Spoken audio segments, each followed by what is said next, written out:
What up, bitches? Welcome back to Law of Attraction Changed My Life. I am your host, Francesca Amber, who, I've got to be honest with you, I've been living my best goddamn life the last week or so. I mean, also for the last 39 years, but mostly the last week or so. So if you follow me on Instagram at all, I've been spamming all about my trip to the BAFTAs. Yes, your girl had a red carpet moment. She went to the BAFTAs. So many people messaged me saying, you looked amazing. Thank you. I agree. But also, was it fun? Was it fun? And I was like, do you know what? Fun is not a word I'd use. Fun is not a word that I would use to describe my time at the BAFTAs. So imagine a 12-hour party, right? A 12-hour party that you start getting ready for at 9 a.m. and then it's also in broad daylight and you don't really know anyone. So you're like making small talk all day.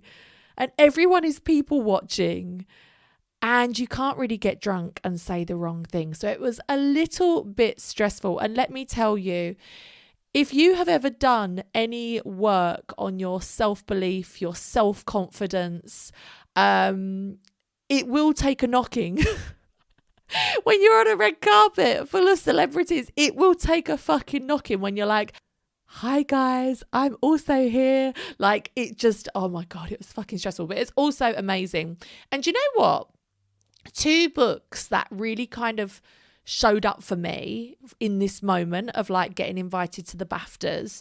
Number one was the book that we just read in the book club, Make Space for Happiness. In that book, we were made aware of any clutter triggers that we may have, like clutter magnets, things that trigger us into buying clutter. And for me, one of my massive clutter magnets was that when I got invited to something or when I go out, I want to feel prepared. I want to feel gorgeous. I want to feel self-confident. I want to feel like my best self. And a really easy way to do that was to buy 4 or 5 different outfit options and just panic and buy all these different things, right? And I have to say, I'm really proud of myself because when I got invited to the BAFTAs, and this wasn't just like a sit in the audience type vibe, this was going with my publicist and all of her huge clients, including GK Barry, who I fucking love. This was like a walking down the red carpet, everything situation, okay? So old me would have panic bought several dresses, and I'm really proud to say that I did not do that. I actually wore not an old dress, but a dress that I had previously purchased for a photo shoot. So my ready to receive workshop, the leopard print dress I wore in that, I wore that dress. I wore old shoes. I wore a pair of black new look heels that were very comfortable and very trusty, and I knew I liked them. And I mean, if wearing old shit and borrowing shit was a competition, this is my top note. I borrowed a 20-year-old accessorized bag from my sister. So the only new thing I bought was a pair of Skims. That was the only new thing I bought, was a £35, if you will, a £35 pair of nude underwear to go under the dress. But an old dress, old shoes, and a borrowed, very, very old bag. I mean, Anushka, that bag, I don't know how you've had it for 20 years, but another 10 years and that'll be vintage. And I've got to say, I absolutely loved my look. If you've not seen it, go and check it out on Instagram. I'm at Francesca Amber or at Law of Attraction Changed My Life. And this is where another book kind of came in as well. We also read the book Style Therapy about a year ago in the book club. And this was all about not just randomly putting clothes on that you think, oh, that fits, I look okay in that, this hides whatever I want it to hide. And more about thinking about do I want to be portrayed? Like, what do I want my clothes to say about me without me speaking a word? Because let me tell you, I didn't really speak a word on that red carpet, so my clothes had to speak for me.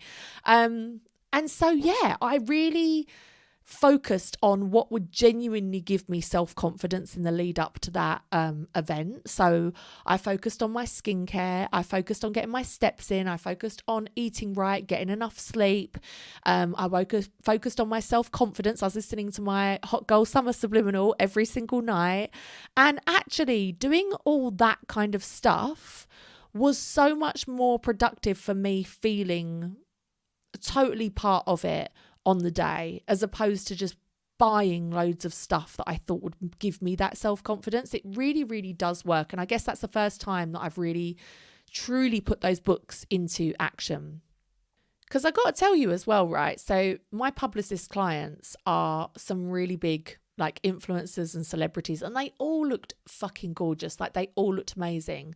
And one thing I voice noted my sister and was saying was like, do you know what? I've got to give credit to myself. When I was kind of ushered into that line with them to go and walk the red carpet, there genuinely wasn't a part of me that felt like I stuck out, that I looked like the odd one out, that I looked like the one that had just joined the agency and maybe didn't have as big a following. Do you know what I mean? Like that feeling of, oh God, I don't belong here. Like I really did feel like I totally looked the part. And so I don't say that to like big myself up, but just to say that these techniques and these books, they really do work, guys. Like they really showed up for me for the BAFTAs. Anyway, the main reason I've been having a great week this week is because I have been reading the book, The Power of Fun, and I have been having so much fun. Now, I did a podcast about this about a month ago, about how we can use fun to help us manifest. And when I'm talking about making space and energy for fun today, you could also interchange that for making time and space and energy for your goals to manifest. So fun is a really easy way to raise your vibration and bring your goals into life. So in the book, we've been discovering lots about what truly brings us fun and joy, but also what doesn't. Because I don't know about you, like, have you ever spent a lot of time or money on something and you're just like, it was a bit blur, like it just wasn't fun and you thought it was going to be? We've all had situations like that. And rather than just letting those situations pass us by and just thinking, oh, that was a bit shit, it's important to kind of dissect those and think, what was it about that I did not find fun, so that we don't keep repeating the same mistakes. But also, what does bring us fun? What are the common denominators that make an experience really, really fun for us? So I've discovered that mine tend to be like novelty, being somewhere new, trying something new, movement. Who knew that would be one? Movement. I'm the most sedentary bitch you'll ever meet. Well, I was. I'm not anymore. And also connection with others, particularly my daughters, when it's doing something positive. So in this past month, I have discovered the joy of snorkeling.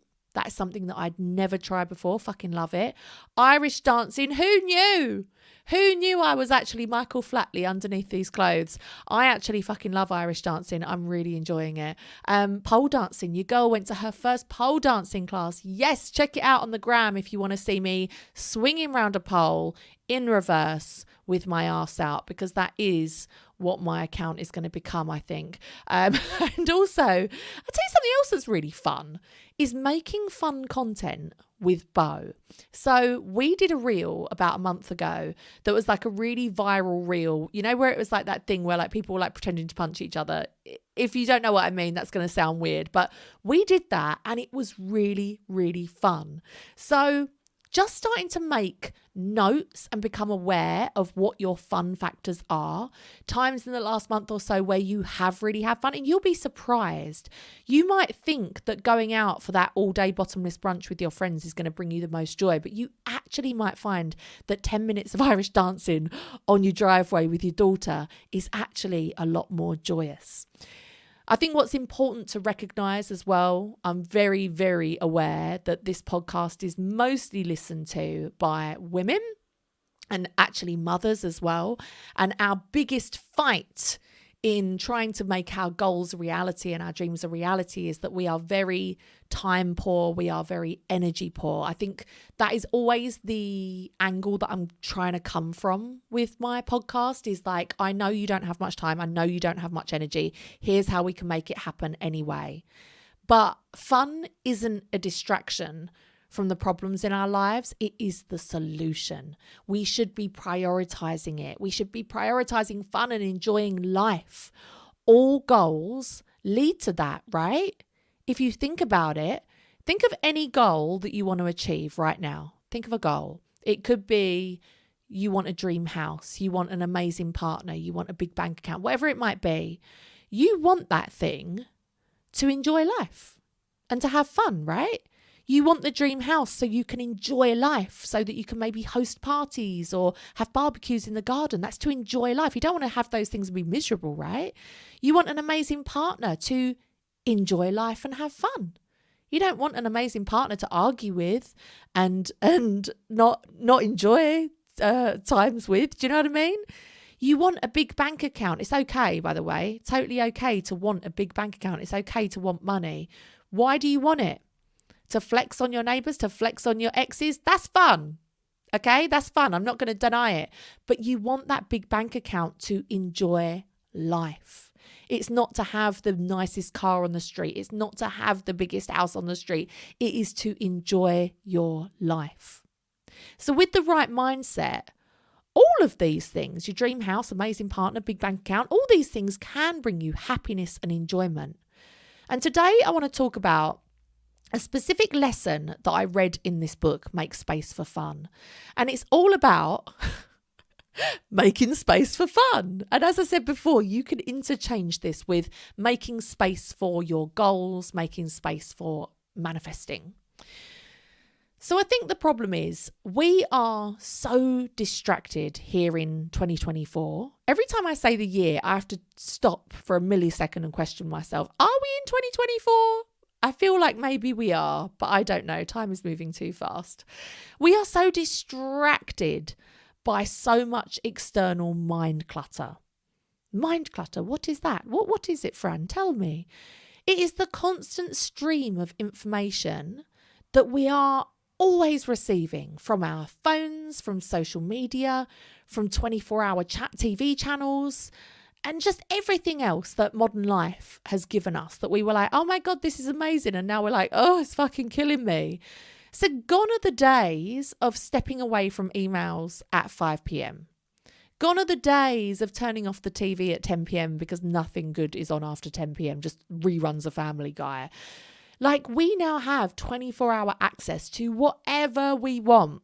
But the downside of that is that we often have no space and no mental energy left in our brains to even think about what we want to do for fun or what we want to manifest. We have no space left. We have no mental space left. We often think that sitting and scrolling on our phone for an hour or two in an evening is a treat, but it ain't a treat. It drains us. It does not rejuvenate us. We don't get up after an hour of scrolling and be like, right, amazing, now I feel ready to tackle the day. You don't ever feel like that. You feel drained because your mind is overloaded. So what's the antidote to this? We need to create some space, and we can do that in 3 different ways. Number 1 is mental space. Number 2 is time space. And number 3 is physical space. So like I said, I did an episode about a year or so ago about creating enough mental space to manifest. And this included some really simple hacks like not getting on your phone in a queue. You know, like if you get into a queue, sorry for American people, a line, getting in line. If you get in a queue, don't get your phone out. If your friend gets up from the dinner table and goes to the toilet, you don't need to get your phone out. You can just look around at your fellow diners. Driving in silence. Showering and going to the bathroom without your phone. Oh my God. What about not multitasking? Not listening to a podcast for absolutely everything you do? Yes, I get it. If you are a mum and you're at home and you're taking care of the house, and it can be really boring at times, and having the companionship of a podcast can be incredible. I know it is. But we don't need to listen to something to accompany every single thing we do. That's how we create mental space, is just having those moments of silence, having those moments of letting your eyes just take in the world and not being overloaded with information. So as I went to the BAFTAs the other week, I took an Uber from North London through to South London. The drive was going to be nearly an hour actually. And during the journey, I started to scroll on my phone, and then all of a sudden I thought, what the fuck am I doing? Like, what am I doing? I am back in my hometown. Fucking hell, I love London. So I'm back in my goddamn hometown. I love London, and I love looking in people's windows. I love looking at people walking along the street. Where are they going? Who are they? What do they do for a job? What's happening? I love the people watching. I love looking at the buildings. I love looking through windows and seeing people's decor. I fucking love it. I love it. And so I made a real conscious decision to simply put my phone down and enjoy being in that moment. And for nearly an hour, I just looked out that car window and I really enjoyed, I genuinely really enjoyed that time, just not being the driver and being able to just really take in my surroundings. So think of your phone as just pounding your mind with information to the point of overload. We were never designed to take in information like this. Your brain becomes the equivalent of having too many tabs open on your laptop. You know, when you keep pressing return too many times while it's still loading, you're like, come on. The only solution is turn it off and turn it on again. Or just give it some time. Stop overloading it. The same goes for your mind. Catherine Price talks about in this book quite a lot about big tech companies competing to steal your time and energy. Your time and energy, that is the new currency. They don't even want your money half the time. They just want to waste your energy and your time. And it's terrifying because you only need to watch, is it The Social Experiment? I don't think that's what it's called actually, but there's a Netflix documentary all about this. And it's about how there are teams and teams of well-paid people sitting in offices trying to figure out how to steal your time and your attention. And when you think about that on a deeper level, do you know what they're really stealing? Your ambition, your drive, your energy, your dreams, and ultimately your life. That's what they're taking. That is what they're taking. And they're constantly thinking up new, impressive ways to do that. Really impressive ways. I tried to explain this to my daughter. She's discovered YouTube and she gets so sucked into the clickbait. Of course she does. She's 7 years old. She gets sucked in and she's like, oh my God, if I watch this video, I'm going to forget my own name. I'm like, Bo, do you really think you're going to forget your own name if you watch this video? They are getting paid for you to spend your time on that. And it's so hard trying to explain it to a 7-year-old, but I'm hoping, I mean, I find it hard to understand it even as a 39-year-old, but we need to give our minds a break from this onslaught. We need to give our minds a break from our phones. So here's a trick that we learned from the book. And this is to put a hairband around your phone. A hairband, you say, or an elastic band. What are you talking about? Well, a physical hairband around your phone acts as a physical impediment. Is that the word? Like an interruption. So when you pick up your phone, I'm assuming most of us have iPhones here. People that are, what's the other word? Android. I'm like, I'd love to know more about your life choices. I'd love to know how did that happen? Because I feel like we've all just been brainwashed into having iPhones, haven't we? But most phones these days are all just a big glass fronted screen, right? And if you have a hairband across the front of that is going to really impede how you use your phone. And that's the point. It gives your brain that tiny bit of space to stop and think, why the fuck is there a hairband around my phone? I can't use it with a hairband around it. And that's when you can ask yourself, because a lot of the times when we pick up our phones, it's just an automatic autopilot decision. Our brains aren't even involved. And we get to ask ourselves, why am I picking my phone up? Like, what am I going on here to do? Is there something specific that I need to do? If I need to go into my Waze app and find out how to get from A to B, then crack on, love. Do it. Ain't nobody going to be mad at that. But if it's for no purpose and you're just going to scroll social media, then it gives your brain that little bit of space to say, maybe this isn't the best way to spend not only my time, because I think that's what we often think with our phones, isn't it? We're so focused on screen time. Reduce your screen time, get your time back. But what about your energy? I think that's an even more important factor than time is your energy. Your energy and your attention is a finite resource. This is how Catherine Price explains it in the book. A little bit like money. You've only got a certain amount of it, right?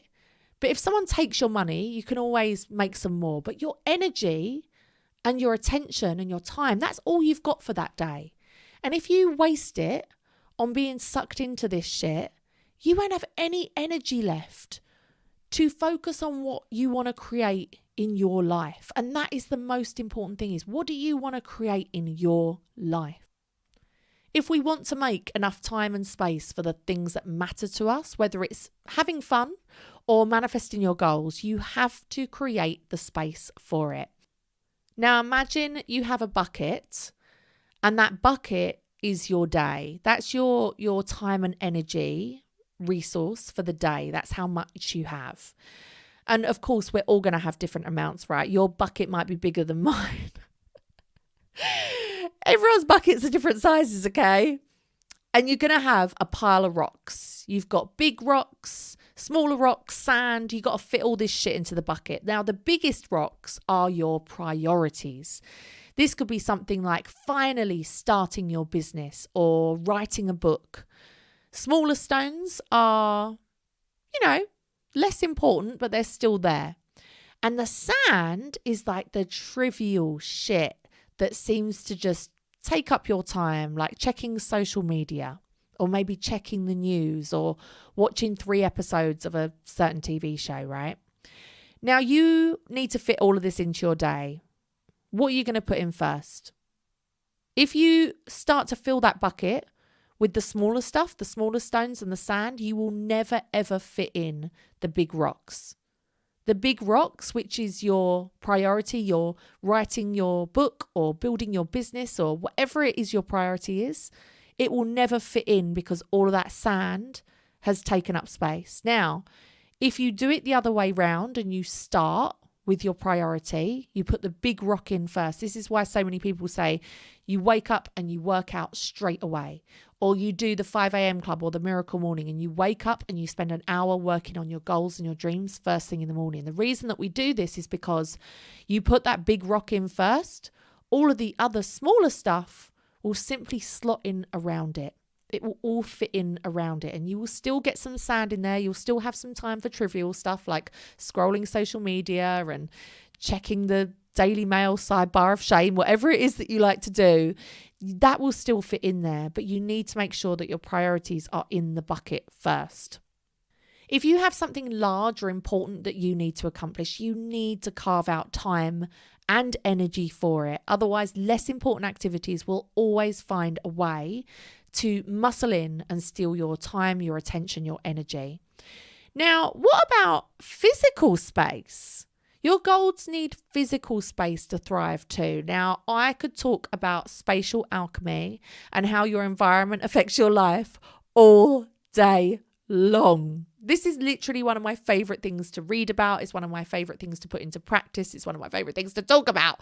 And I have plenty of episodes in the past. If you scroll back and have a look, I have loads of episodes about how your environment can either support you in achieving your goals or hinder you.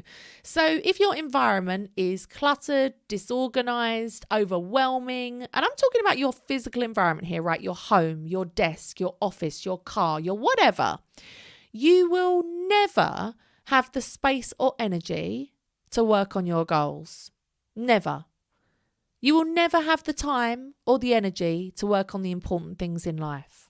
So I make a habit of regularly decluttering my home. I regularly take a bag and I don't let it fill an entire weekend when I should be living my life.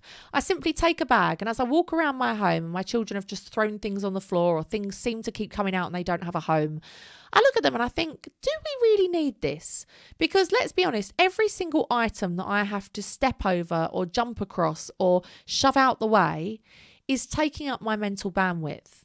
It is taking up my energy, and it is proven that a lot of mums that see clutter around their home, it actually raises their cortisol levels. So it's making me stressed, guys. It's making me stressed, and it's giving me belly fat, because that is what cortisol does to you, okay? So if you want a hot girl summer, you need to get rid of the goddamn clutter, okay? You need to get rid of the clutter. Everything that you can remove from your home that is no longer serving you is going to help you so much to leave you with a clear vista, a clear canvas to be like, what do I want to create in my life? And it sounds so silly because it's just decluttering, right? It's just stuff. But let me tell you, it goddamn works. So I hope that this has helped to identify what is sucking the life force from you, what is sucking your time, your attention, your energy, and your space. And guess what, bitches? You get to reclaim it. You get to reclaim it. You can put techniques and strategies into place that help you to reclaim that time and energy and attention. Because guess what? It's not for the big tech companies. It's not for all the businesses that try and persuade you to buy all their shit that clutter up your home. Your time, attention, money, energy, space, everything, it ain't theirs. Okay? Fool me once. Shame on me. Fool me twice. No, wait, that's not the saying. You know what I'm trying to say. At any point, you can decide to reclaim your power. And you have to, guys, you have to, because your dream life is at stake. And do you know what? Every time I say dream life, I feel so cheesy. I feel so, I put it in a reel earlier on my Instagram. And I was like, do you know what? I really am living my dream life. Like, I look around and everything is fucking dreamy. Now, it's not to say I don't have moments where I'm like, oh God, I'm having a terrible time. But those moments are far less frequent and far less intense than they ever used to be before I started consciously designing and curating my life and deciding what I wanted in my life. And so, yeah, your dream life is at stake. You could be living your dream life in your dream house with your family, with your friends, having great relationships, enjoying good health, enjoying hobbies, enjoying life, being invited to red carpet events, living your best fucking life, man. You could be doing that. And we need to look at everything that is holding you back from achieving that. So I hope that this has helped. If you have gained any value from this podcast at all, if you have heard one thing in this podcast where you're like, do you know what? I'm going to take that. I'm going to write that down to remind myself. And I'm going to actually live with that this week and make decisions according to that. Then please do your girl a solid. You can rate, review, subscribe this podcast. It takes mere seconds. It's free, but it really helps me to reach new audiences, which would really help your girl out. Come on. You can come and follow me on Instagram. As I said, I'm at Francesca Amber or at Law of Attraction Changed My Life if you want to see me swinging around a pole in a thong. Or you can visit my website, francescaamber.com. And I have loads of offerings on there that are super low value. No, not low value. They're high value, but they're super low money. Is that the way you say it? Something I've realised recently, I've noticed that so many Law of Attraction coaches and life coaches and business coaches are charging thousands and thousands and thousands of pounds for their workshops and ways to work with them. And look, I ain't hating on anybody. Everybody can do what they want. Like, that's amazing. But I feel like my goal has always, my goal has always been, when I found myself as a single mum, I say that like I'm not a single mum anymore. I'm still very much single if anyone's interested. Hit me up on my Tinder. When I was a single mum and I had no money and very, very little hope, I was able to change my life around. Not by going on a 3-day retreat where I walked across hot coals. not by attending a course that was thousands of pounds, but actually just by making small mindset changes, by reading books that are often less than £10. You can get books, you can order books from the library, you know, for free. They will order books in for you. Support your local library. And that's what I want to continue doing. I want to put my best work into these podcasts. I don't want to be a gatekeeper for information. I want to be able to make all of this stuff that I have learned and has changed my life for everybody else that wants to learn it too, for free. The stuff I have on my website is very, very low ticket. I have subliminals for like £3.33. Most of my courses and stuff are like £33. Like it's not a lot of money. And the reason is because I do want to dedicate my life to this. And, you know, I'm a single mother of 3. If I didn't charge anything for stuff, like I wouldn't be able to do this. I literally would not have the time. But I also want to make it as accessible to people as possible. And I promise for the rest of my life, I will always do that. I will always do my New Year goal setting parties at a low ticket price. I can't remember what we do it for, 30 or 40 pounds, can't remember. I will always do that because this should be accessible to everyone, and it is accessible to everyone. Please don't think there's a silver bullet at the end of a £5,000 course. The silver bullet can be found within the pages of so many books that have been written. They can be found listening to a free podcast. I promise you, you just need to put this stuff into action. Sorry, I don't know why I feel so emotional. I think it's just, honestly, recently I do just look around, and I don't want to sound like a fucking like idiot here. And also I think it's because it's summer and I'm just really happy it's summer. But like, I got invited to the BAFTAs, one of the biggest showbiz nights of the year, the other day, like walking the red carpet. I left my dream home, like spent the day in the garden with friends and family, like with the kids all splashing in the pool. Like, I'm going on holiday next week. Like, I do genuinely, like I'm spending my work days doing something I truly love. And I genuinely just feel so grateful for it all. And I feel so happy and so alive. And I just want as many other people to feel that as possible. So yeah, please do take what I said in the podcast this week. Like, do actually implement it into your life. If you want to take your self-development journey a step further, I have a self-development book club, and that honestly is where the biggest transformation has come in my life. Every month we read a brand new book. Currently we're reading The Power of Fun, which is what we've been talking about today. This has been transformational for me. I didn't realise, right? I'm 39. I didn't realise it had been well over 10 years since I'd actually had a hobby. And now I have a hobby. She's a pole dancer, bitches. She's a pole dancer. A bad pole dancer right now, but I will get better. And next month, on the 1st of June, we'll be starting The Goddess Path by Kirsty Gallagher. It's all about embracing our divine feminine energy. And Lord knows I need a feminine energy book. During the month, we all learn how to reclaim your self-worth, establish boundaries, cultivate your intuition, step into your feminine power, and uncover who you truly are. You'll heal your witch and sister wound, befriend your shadows, embrace your seasons and cycles, and remember who you came here to be. So it's going to be an absolutely incredible, magical book. If you've never read anything by Kirsty Gallagher before, oh Lord, you're in for a treat. You're going to goddamn love it. You can find the book club, either go to francescaamber.com.